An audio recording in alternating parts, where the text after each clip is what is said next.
प्रेम से बोलिए जय श्री लक्ष्मी।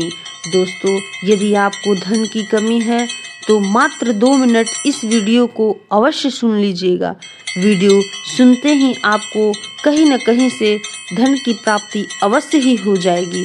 दोस्तों, इस वीडियो को अनदेखा करने की कोशिश नहीं करिएगा। यकीन मानिए, इस मंत्र को सुनते ही आपको धन लाभ अवश्य ही होगा। तो चलिए, हाथ जोड़िए, माँ लक्ष्मी का ध्यान करिए और इस मंत्र का जाप सुनिए।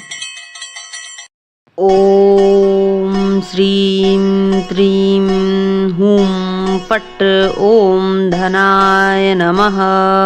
ओम श्रीं त्रीं हूं फट् ओम धनाय नमः। ओम श्रीं त्रीं हूं फट् ओम धनाय नमः। ओम श्रीं त्रीं हूं फट् ओम धनाय नमः। ओम श्रीं त्रीं हूं फट् ओम धनाय नमः। ओम श्रीं त्रीं हूं फट् ओम धनाय नमः। ओम श्रीं त्रीं हूं फट् ओम धनाय नमः।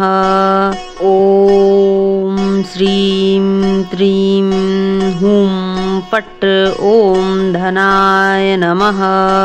ओम श्रीं त्रीं हूं फट् ओम धनाय नमः।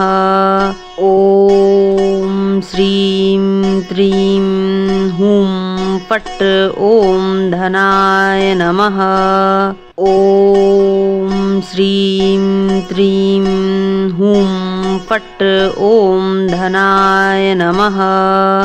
ओम श्रीं त्रीं हूं फट् ओम धनाय नमः। ओम श्रीं त्रीं हूं फट् ओम धनाय नमः। ओम श्रीं त्रीं हूं फट् ओम धनाय नमः। ओम श्रीं त्रीं हूं फट् ओम धनाय नमः।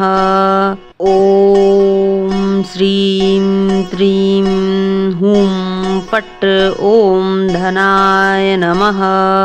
ओम श्रीं त्रीं हूं फट् ओम धनाय नमः। ओम श्रीं त्रीं हूं फट् ओम धनाय नमः।